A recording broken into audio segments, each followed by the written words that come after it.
Hi guys, Sarah here from Highland Haven Australian Shepherds and Highland Haven Dog Training, and welcome to Season 3, Episode 9 of Dog for Thought. Joining me is my co-host, daughter, and dog trainer extraordinaire, Sophie. Hi everyone. So what's up, Soph? What's going on in Dogland? Give us an update. Puppies are getting big. I think they're 6 weeks. They were 6 weeks. Yesterday. Today is a Tuesday that we're recording. They were 6 weeks on Sunday. 2 days ago on Sunday. Yeah. So yeah, they're big and they're at the pinnacle of cuteness. They start getting less and less cute as time goes on, but prettier, less cute, prettier. Yeah. Definitely. Well, first they go through that really awkward adolescent dorky stage phase in which they're really cute in a different sort of way. And then they end up being beautiful as adults. But I think 6-week puppies are the pinnacle, 5 and 6 week old puppies. And they're super fun at this age. Don't you agree? Yeah, because they're not like running everywhere, but they're definitely running. So yeah, they're not like, bored just yet. No, like you can still catch them and they still are super into you. Where like once they get bigger, then they start wanting to explore everything, which they've like gone in like the big yard. But they're definitely overwhelmed. Once they're like 7-8 weeks, it's like they're going to be in the big yard and they're not going to want to come back. And then we have to go catch all of them. And I'm like, it's time for you guys to go. Time for bigger and better things. But they're not bored yet. Yep, they're not bored yet. They're super sweet. And we have Summer here, who is your dad's grand niece. So she's your cousin once removed, I think. She's, what, 18? Yep. She's a freshman at SUNY Cobleskill in the vet program, or the animal health sciences, or whatever they call it up there. Yeah, but like her goal is to be a vet. So she's on spring break, so we asked her if she wanted to spend the week with us and get overdosed on dogs, which she jumped at the chance, as I would have at her age as well. Somebody said, do you want to come spend a week with 6-week-old puppies? I'd be like, okay. That'd be like my dream. So she's been helpful and enjoying it and doing a lot of sleeping, as college students do when they're home on break. And the dogs are getting used to having a new person in the house again. It's good for them. Yep. So that's it for the update this week? Yeah. Nothing else is going on? No? Okay, And we have a new training dog. We do have a new training dog. Wanna tell us about German him? Shepherd. I adore him, but he's 7 years old and he definitely has a lot of anxiety. He also is super duper, well, apparently he's super leash reactive and dog aggressive. And I say that in quotes because we've been able to socialize him with Twiggy and with Vivi, and he's done great. So, you know, it's one of those cases where he's had a bad experience as a puppy and it created leash reactivity, and therefore his owners were too afraid to introduce him to other dogs. And so he spent 7 years with only humans, which is, in my opinion, a pretty sad life. You know, not a horrible life, but it definitely didn't reach his full potential. So I'm hoping the next 4 weeks we can get him to reach his full potential so he has more fulfilled life. And is able to play and like do dog things, which, you know, is such a hard, I don't know. Well, he is fear-based. He has fear-based dog aggression, right? So, and we could pretty much see that right from the beginning, which is a good thing because we can treat the fear. Yeah. Right. We can desensitize to the fear, which then makes the aggression disappear. So we would not have taken him if I thought he was a dangerous dog. Like to other true dogs. aggression. So like I think of fear-based aggression, I think it's like false aggression. It's like I'm so scared. And then once you bring a neutral dog into the mix, which Vivi and Twiggy are very good at being neutral, then he's like, oh, okay, like they're not going to try to harm me. They're not going to do this. They're not going to do that. So then that fear kind of goes away and then it starts to turn into like more curiosity, and then that turns into play. Where like true aggression is it's just part of them. It's all management. But false aggression, you can manipulate and kind of put dogs that will, they can coexist with and have a good time with. Maybe not all dogs, definitely not dog parks, but you know, being able to walk parallel to a dog and being able to smell and have some free time, managed free time, it's definitely possible with fear-based aggression. So yeah, which is hopeful. Yeah, it's good. And I could tell that he's really, really good with people, which is kind of unusual for a 7-year-old German Shepherd They tend to be kind of particular about who they hang out with, but he loves people, which makes him easy to work with in that way. He's a sweet guy. So it's very, very rewarding to work with a dog like that when you start to see them be able to be around other dogs and not be stressed and anxious and aggressive. And that went really quick with him. Yep. I mean, we've had him for 3 days. And we've got him to have like free time with Twiggy outside. He's walked with Journey, Vivian, Twiggy on leash. We've had Twiggy and Vivian off leash, and they were able to like interact and it's just so nice to just kind of see that light turn on, that flickering light turn on in the back of their head of like, oh my gosh, like other dogs are actually really fun. His social skills are definitely behind because he's never socialized. Yeah, really. I predict he's going to be a humper. Yeah. He's Twiggy, and he was able to take a correction yesterday, which is always kind of iffy with fear-based aggression because sometimes if they get a correction, they overreact. And then like, what the, and then the other dogs, and then that begins like a little scuffle. But he took a correction yesterday from Twiggy, and Twiggy's so good at just like correcting and walking away. And so she just corrected him, and he was like one of those Looney Tune characters. And then I just redirected that energy to something else, and then they were playing ball again. So good. That's nice. It's hopeful. I hope we can. He actually had to sort of be rehomed. His owner, who's had him for 7 years, is going into the police academy. Won't have time for him. So his older parents, I think they're in their 60s or 70s. They're going to take him in. So he's going to stay here for 4 weeks because we want to really work a lot on calmness and stuff and leash walking, particularly reactivity, because they live in a condo complex and they need to be able to walk him safely on leash around other dogs. Not necessarily be in contact with other dogs, but just be in close proximity and feel neutral. Right. Which he's been pretty promising. I mean, it's been so nice here the past couple days, and so a lot of people have been walking in our local park, and we've been able to pass quite a few dogs, and we probably passed like 10 dogs maybe so far in the last 3 days, and he's only reacted at one, and the one that he did react is our least favorite dog in the park, and so I give him a pass for it.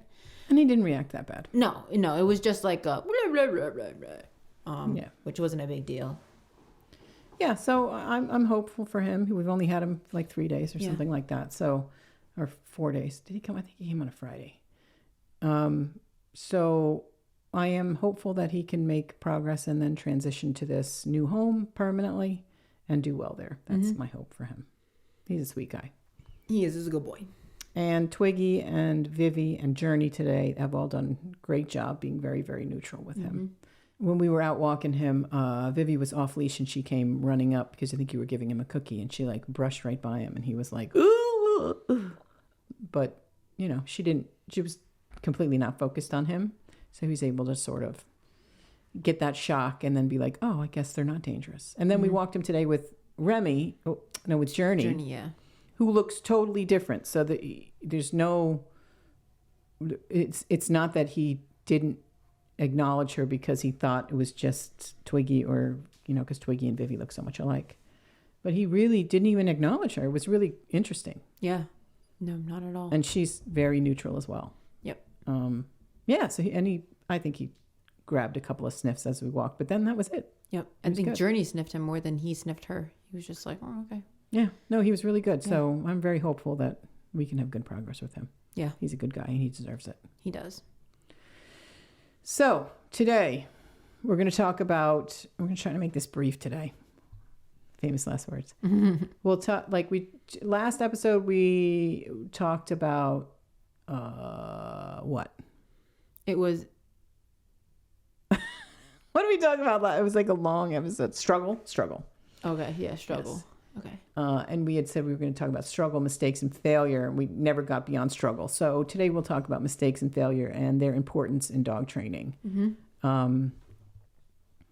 So we could probably segue with what happened today when we walked. Yeah. Do you want to start with that? Yeah. So we were walking, and this was with we.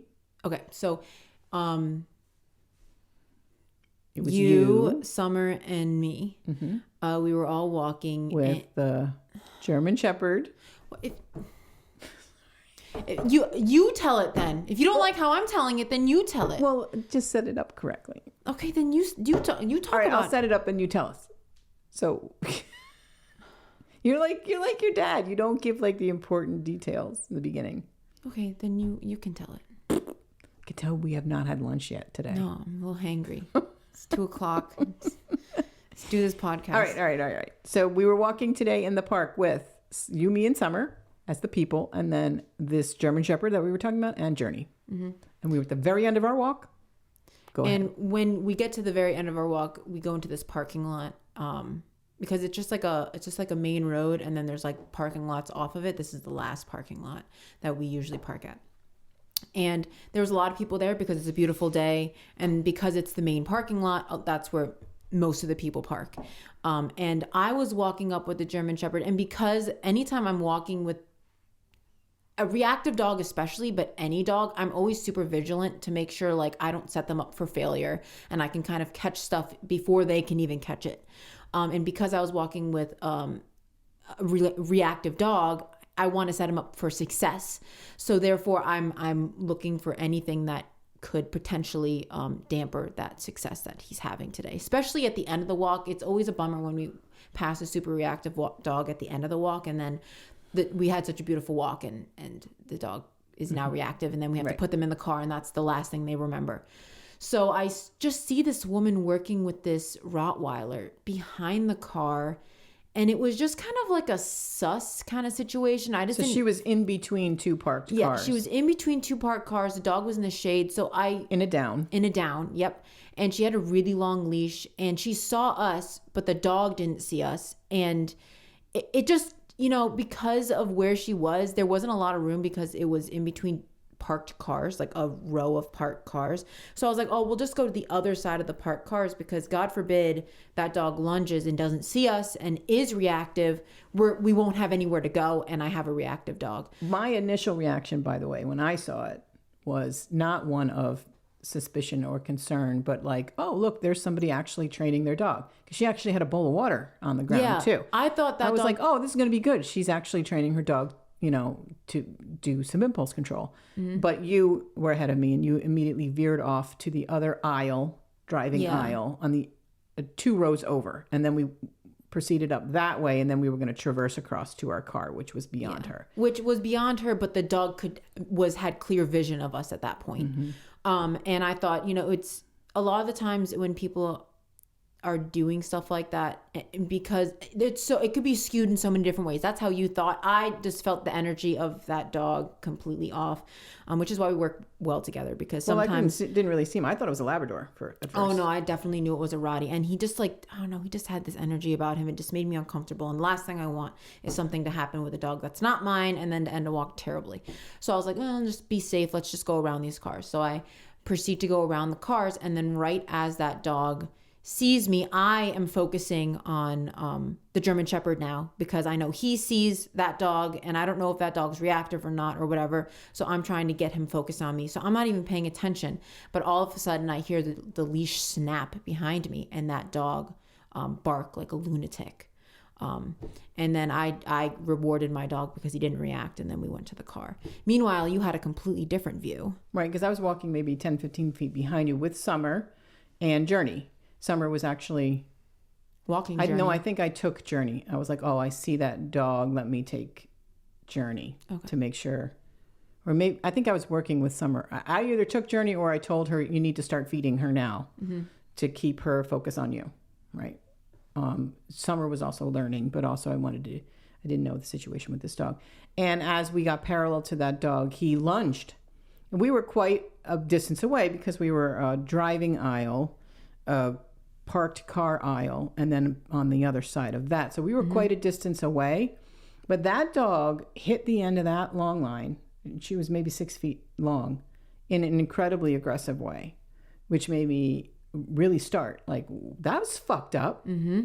Like if we talked about this the entire ride home, because this is what happens, these kinds of things. Because as we were approaching initially, she did not say, I have a reactive dog I'm trying to work with, just be aware.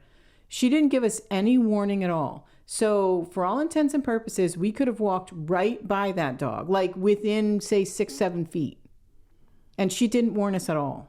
And that dog was clearly a dangerous dog. Yeah. And I don't say that lightly. There's plenty of dogs that are reactive in our walks that I'm like, oh, that dog's just a dick. Well, and you can hear know? it. You can hear it, the type of barking, but the fact that he was silent and then it wasn't until he hit the end of the leash where you heard him. Yeah. That is a dog that will get your dog and kill your dog if he gets a handle like of that's it. a really aggressive dog. When they're quiet And like she that. was just an average woman. So it's not like she was some giant guy with this. So, that leash could have broken. It could have been ripped out of her hand.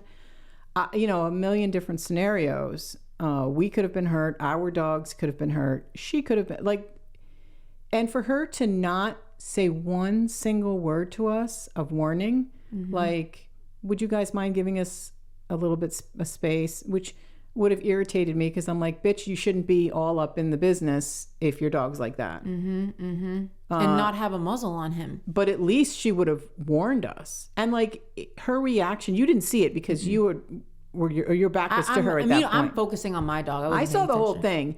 And that dog hit first of all, hit the end of that leash without a sound. And as soon as he hit the end of the leash, then he really was, rah, rah, that kind of thing, which is, again, we talked about how that's a more dangerous reaction.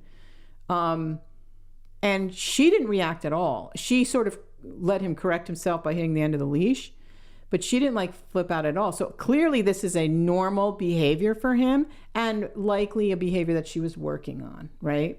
So I don't know if she was just a crappy trainer, an uneducated trainer working with this dog, or whether it was an owner who watched a YouTube video and thinks that either way, I'm going to give her the benefit of the doubt that her intentions were good, that she was trying to work with this dog, work through this behavior, because it clearly was a behavior that she was working on. Yeah, because otherwise there would have been yelling and screaming like any novice person. But the fact that she was super calm, cool, and collective during this whole encounter. And then she just gathered him up and walked into the grassy area up the hill, which is honestly where he should have freaking been in the first place. Yep. Because he was over threshold with 30 feet. There was a lot. We had and along enough parked cars, he was over threshold. And none of our dogs were reacting at him. All. They didn't act before, during, or after. They didn't even look at him. Nope. So that is true aggression. That's a scary dog. Yeah. And I don't know. I couldn't tell you even now whether she was just an uninformed trainer or just a person trying to figure this out. But either way, if you have a dog like that, either you need to move and give us space or you need to warn us. Yeah, and the fact that she set that dog up for failure makes me so mad, because I would never put my reactive dog behind a car on a 6-foot leash and let them react at another dog. Let another dog surprise them and let them react that way. The way you do it is you let them see that dog 100 feet away or however far they can get a glimpse on it, so they are able to gather themselves. You can use treats to focus them on you so they know the scary thing is there, and you can kind of gauge whether they need more space or not, depending how close that dog gets. We were talking about this with Summer on the way back, why the 50 different things this person did wrong, in our opinion. One of them was, if it were me, I would have had the feet moving. I don't like standing still with reactive dogs. I don't think it's fair to them. It makes them feel more anxious. Especially in a down. Or if you're talking about a truly aggressive dog, standing still is like stalking, right? It's like getting ready to pounce. Standing still in a down. Yeah. There was she did everything wrong. Everything was wrong. Yeah. That dog was in a down, didn't see us coming. And then when he reacted, that was pure stalking and aggression. So I like moving feet because it is harder to focus on stuff when you're moving, right? The mind actually focuses on the movement of the dog a little bit, so that gives you a little bit of an advantage there. Like you say, you don't do it with all of these when you're working on it specifically, and you can't always arrange actual everyday life like that. But when you're working on it specifically, you want to be in an open space, again, so that dog can see you, and that dog can see the potential thing they're reacting to way in the distance, so you can start redirecting. So and I want to be clear, it's not just about redirecting their energy to you. You're also reconditioning the response from one of aggression to one of, oh, that feels good. That food, I like that. It makes me feel good. Or my guess in this case for this Rottweiler, a really advanced trainer would probably use a tug toy as a reward, because Rotties are guard dogs. So you can redirect that very natural guarding instinct, which is what he was doing, right? It's not compatible with everyday life, but a normal behavior for him. You can then redirect it through the pull, so they get that genetic itch scratched through a tug, pull toy kind of a thing, rather than doing the thing that's incompatible and potentially dangerous, like reacting to a dog. Yep. And I mean, a good example is in the beginning of our walk, because I'm working with the German Shepherd and he is leash reactive. I always am looking for other dogs' body language, right? So like if I saw in the beginning of our walk that there were these two dogs and they had a really nice greeting on leash. They both had really loose body language. They both didn't come head to head. They came sideways at one another. They smelled each other nicely and they continued walking. So now in that case, I'm like, okay, neither of those dogs are threatening. They both have good social skills. So I imagine when we do walk past him, I'm going to keep the threshold closer than I normally would. The distance closer than I would normally would, because I want to push him to see where he's at. And sometimes I fail, right? Which is the topic of our conversation, is I want to push him to the point where he might fail to see where he's at, so then I can either be more aware of his reactivity or be push him a little bit more than that, right? So failure is a part of training. It's a calculated risk, right? So basically what you're saying is that dog is likely not going to be reactive walking by because you watched him with an interaction with another dog just a few minutes prior. So this is a good test case. So we can be pretty sure that this dog's not going to be reactive to us. So let's not make too much space. Let's have a more realistic space, maybe just the distance of two lanes in the road. Yep. And see what our German Shepherd does, right? And then if it fails, what I tell people is that whatever your dog's doing, they're sharing information. Yep. So even if it's failure, they're still sharing information. So you can fail and then just beat yourself up and learn nothing. Or you can fail and say, okay, what did I learn from it? What information did my dog just share with me? So what did the German Shepherd share with you with his behavior? Because that dog had very loose body language and wasn't threatening, and he's had good experience with our dogs having loose body language and not being threatening. He was aware and alert, but he did not lunge or react, and he was able to take treats. So for me, I can push him more now. I can kind of bring him by a dog that might be a little bit more provocative and not give as much space as I was giving him before. I can maybe make the space a little smaller depending on if that dog's neutral. Sorry. Okay, go ahead. I'm surprised you didn't sneeze again. I'm surprised I didn't sneeze 3 times. Go ahead. So, it's a give and take. It's really knowing what's in your environment and also like how your dog's doing. So like he's been doing really, really good the last couple of days. And I think I would have not pushed him if we didn't bring a new dog into the situation and he completely saw her as neutral. And those dogs weren't having great body language. So what you're telling me is that this is part of your calculation. Okay, so we know he's in a good place mentally. He's had several good days in a row, good experiences in a row. He was not feeling particularly brittle today. He wasn't particularly anxious. This dog looked like it was going to be a good test case. And so even if you did it and you failed, because prior to all of this, he had so many positive experiences, a failure would not have set him back. Yes. So that's part of the calculation, right? So when we talk about failure being part of dog training, that is exactly what we're talking about. There are times when we fail, when we can't control the circumstances and it's a disaster and it does set the dog back. And that's life. Yep. Right. And we have to absorb that. And we can talk about re-regulating from that. And it's got to, the re-regulation has to start at the top of the leash and go all the way down to the dog. Right. And sometimes that's, well, it's more difficult depending on the circumstances, Yep. for sure.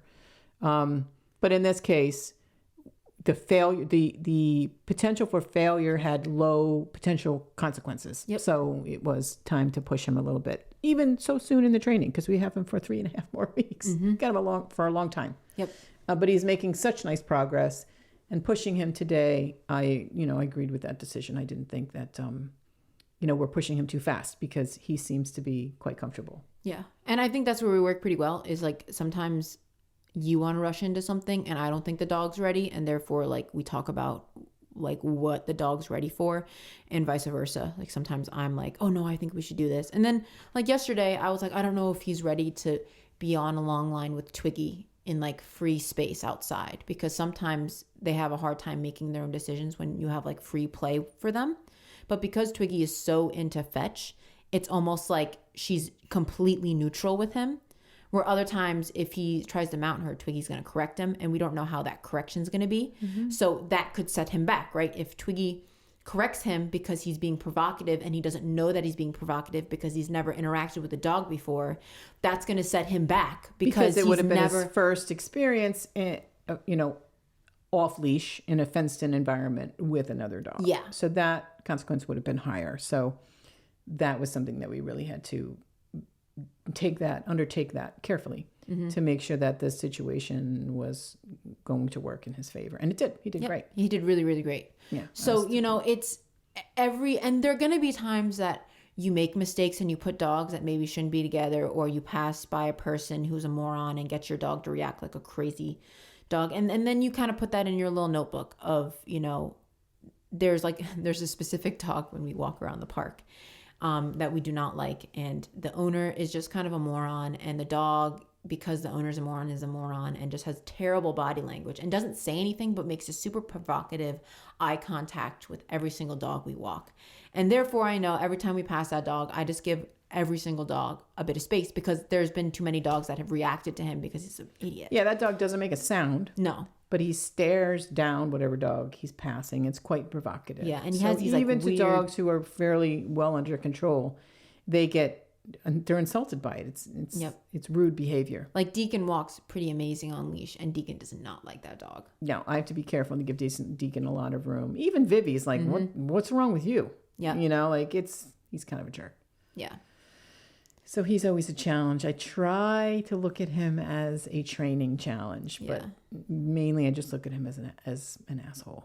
I'm not a fan of that guy. Yeah, no. I don't think he likes us either. No, I don't think he likes us either.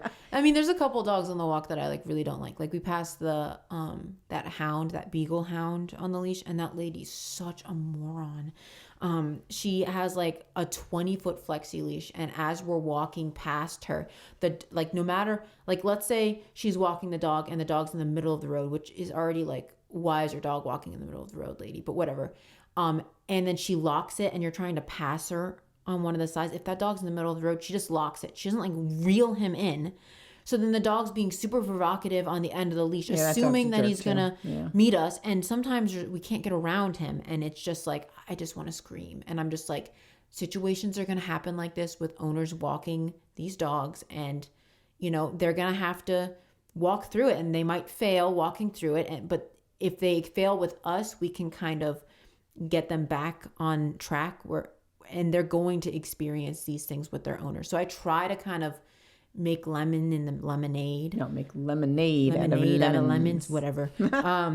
But it's, it's a give and take, and failing's a part of life. And I think that's a lot of the times where people make mistakes when they get new puppies, is they don't want them to fail. Right. And then because they don't have them fail, they end up making their dog fail in the long run. Well, because they don't embrace the failure. Failure is 50% of learning, right?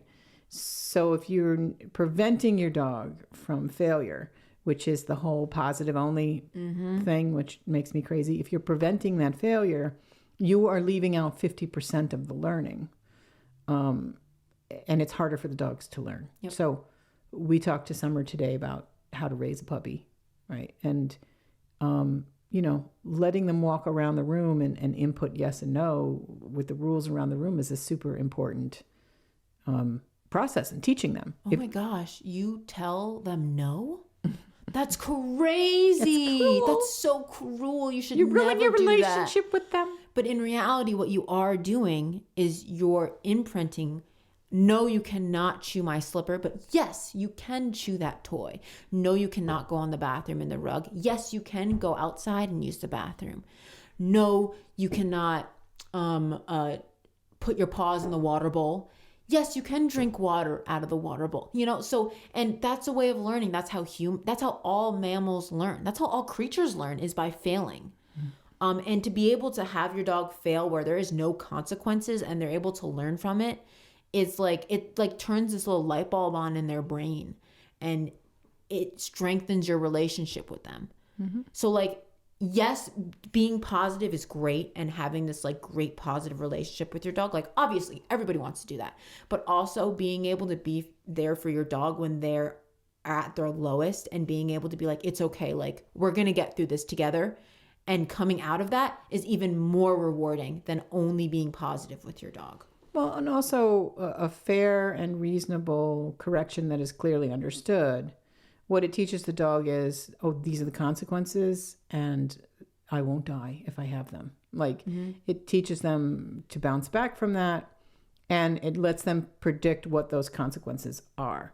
The problem with corrections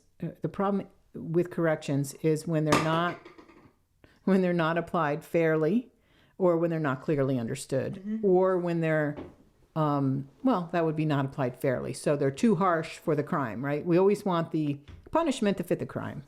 We don't want to overcorrect for some minor infraction. So, and learning all of those components in doing the correction are super important.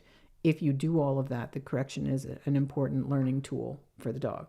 And also, like, it depends on the dog, right? So, like, if we're going to compare Journey and Twiggy, Journey really doesn't need a lot of, like, you don't have to correct her without her immediately feeling like guilty about whatever you say. So she's sensitive, so she takes a very, very mild correction relative to other dogs. Mm-hmm. We're like, but Twiggy, for her, it's intense because she's super sensitive. Yeah, but like for Twiggy, she's not sensitive at all. So like, you really have to be like, very, very clear. Not like that. Right. Do not do that ever again. Right. You can't be subtle with her. Mm-hmm. It has to be very black and white. Otherwise, she'll just walk all over you. And be unhappy. Mm-hmm. Because a dog who is constantly trying to push the boundaries, and the boundaries are gray and constantly shifting, because you're not willing to draw that line in the sand and say no every single time. The answer is no, my friend, on that. That makes a dog anxious and stressed. Mm-hmm. And then they start to really push boundaries in other ways. And this is when people will say stuff like they're being stubborn, or they're being obstinate, or they're, doing this. They're purposely sabotaging us. And it's like, no, they're not. It's natural behavior.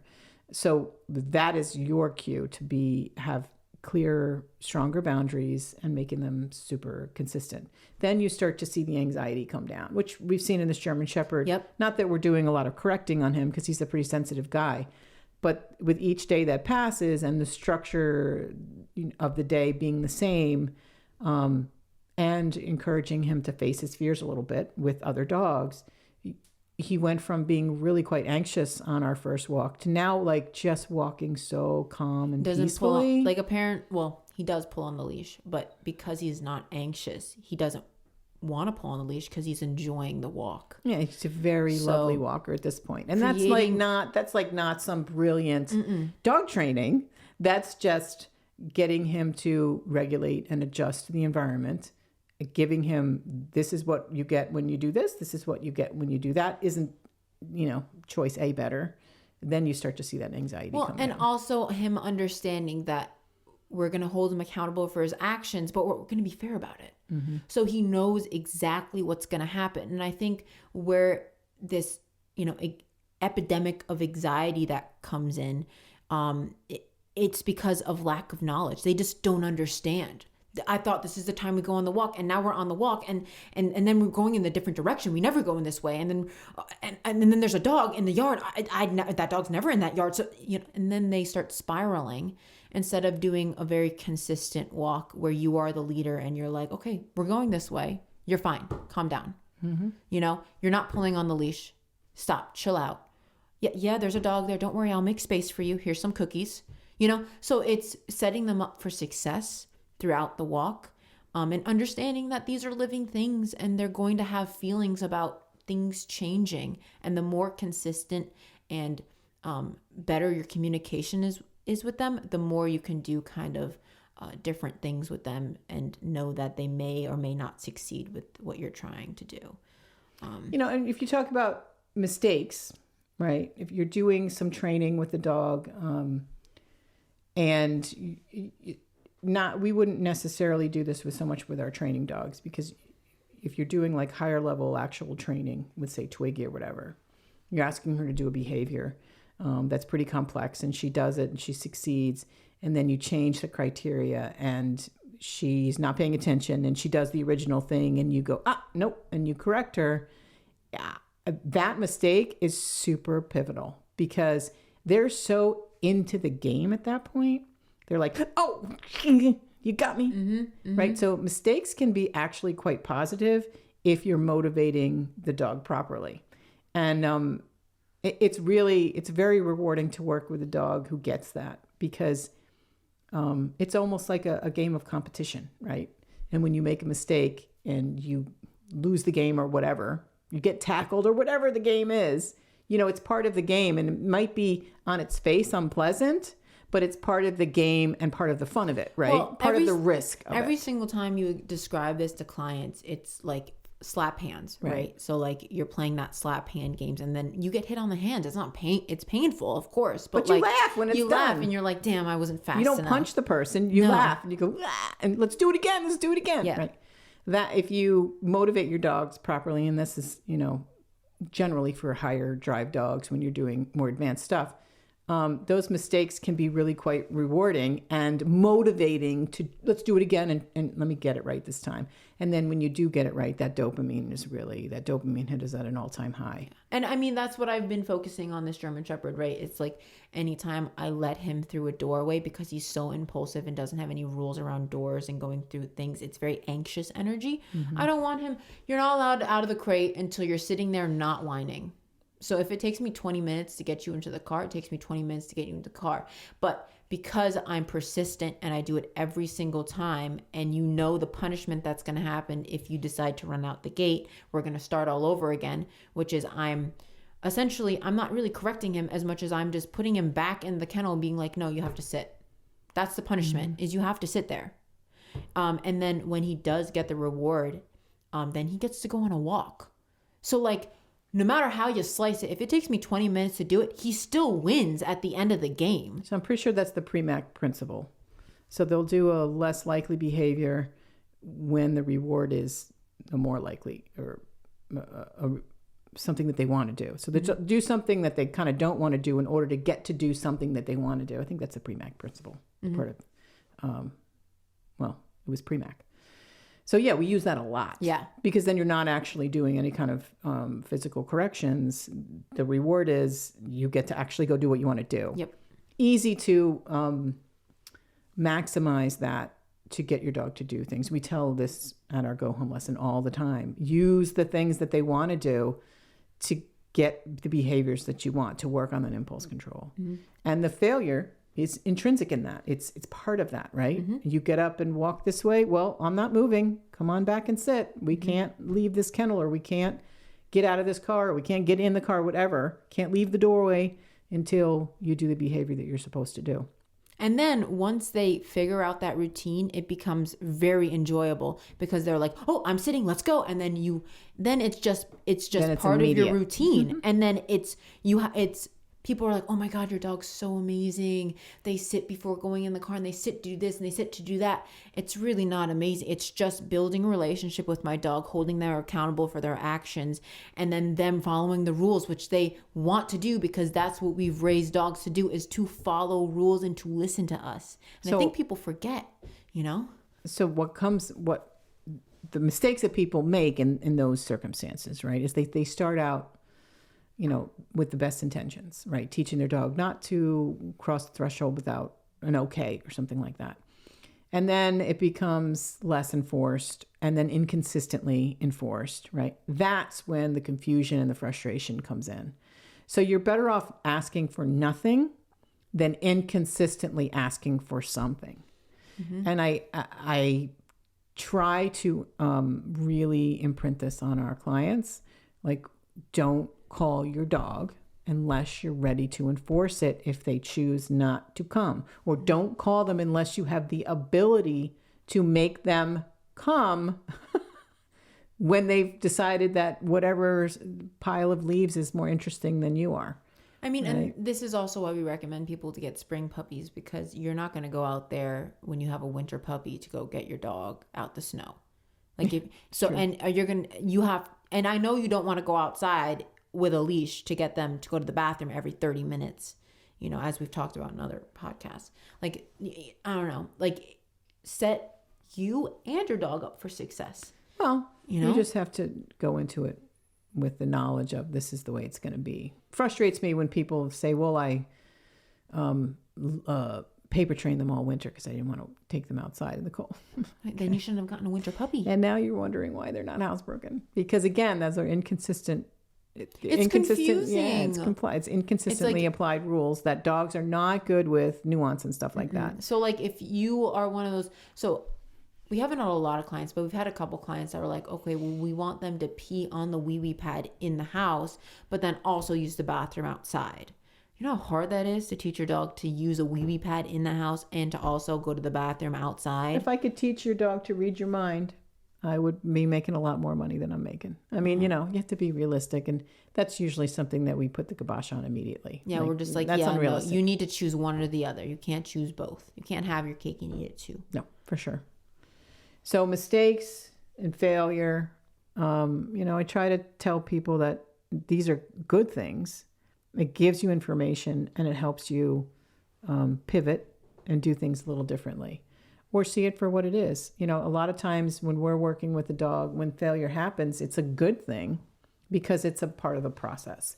And almost you have to be at a certain point in training to get that particular failure, which means you're at a certain milestone, and right? Also, sometimes, like we talk about learned disobedience.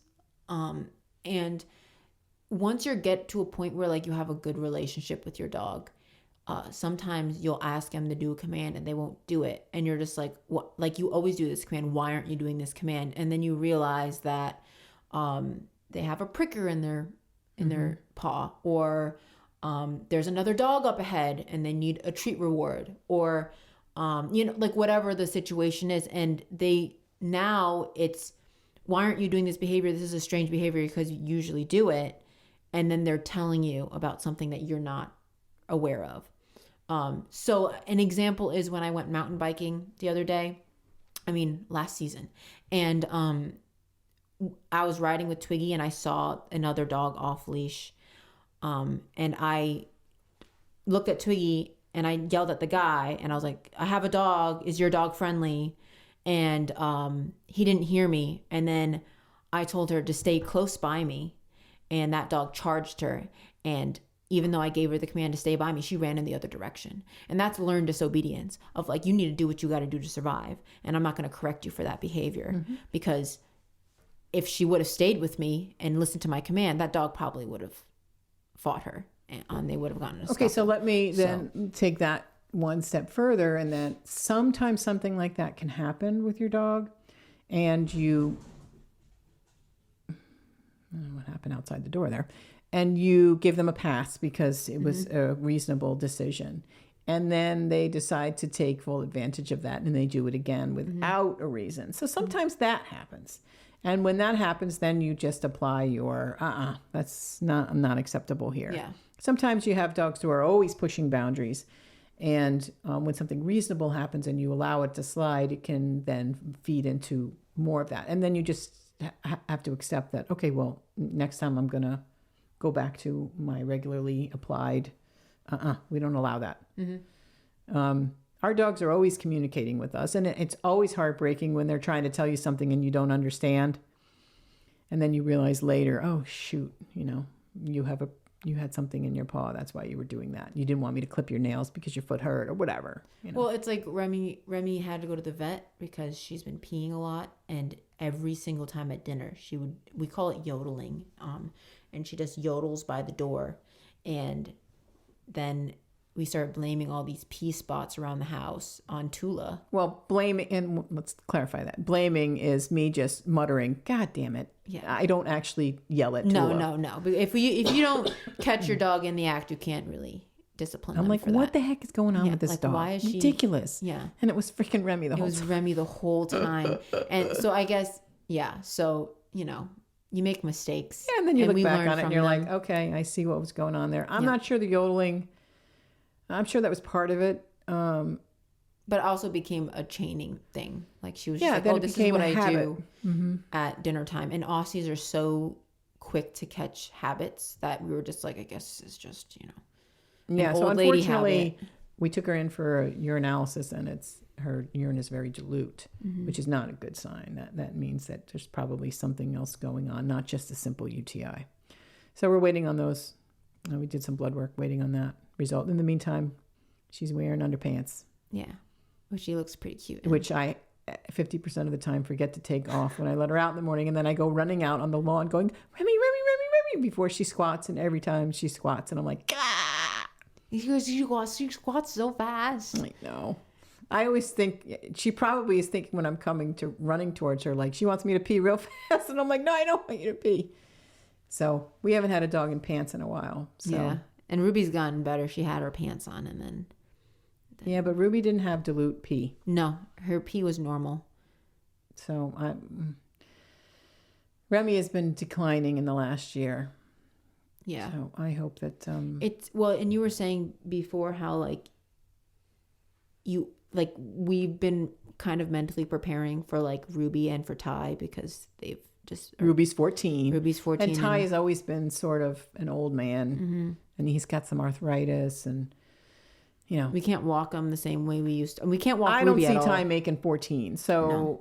I sort of mentally prepare for that. But Remy came out of left field. She's only 12, and she came out of left field, and I'm like, oh, I'm not prepared for that. Yeah. For that. Yeah. I'm not prepared for that one. So hopefully it's something that's treatable. Mm-hmm. Other than that, she seems fine. Yeah, she's eating well, running around, being a jokester. Yeah, she was playing with Ty earlier, so she seems to feel okay. Although she does have a little bit of dementia and a little bit of hearing loss. Yep. But it's not a big deal because when she realizes that you're calling her, she's like, "Oh, okay," and she's so running, and you're like, "Oh, you're so freaking cute." She's an underrated dog in the house. Mm-hmm. She's a good girl. We love her. Mm-hmm. All right. I don't know if we covered much. Mistakes, failure. It's all part of the game. Don't feel bad about it, I guess. Learn from it and move on and accept that nobody's perfect. Yep. But most of the time, failure can be really a part of your plan. Yep. All right, guys, we're going to wind it up. See, I told you we were going to keep it short today. Look how short we kept it. I'm hungry. Yes, let's go eat some lunch. All right, guys, we will see you next time on Dog for Thought. Bye. Dog for Thought is written and hosted by me, Sarah Brown, co-hosted by Sophie Brown, produced, edited, and original music by Jacob Brown. Don't forget to like and subscribe.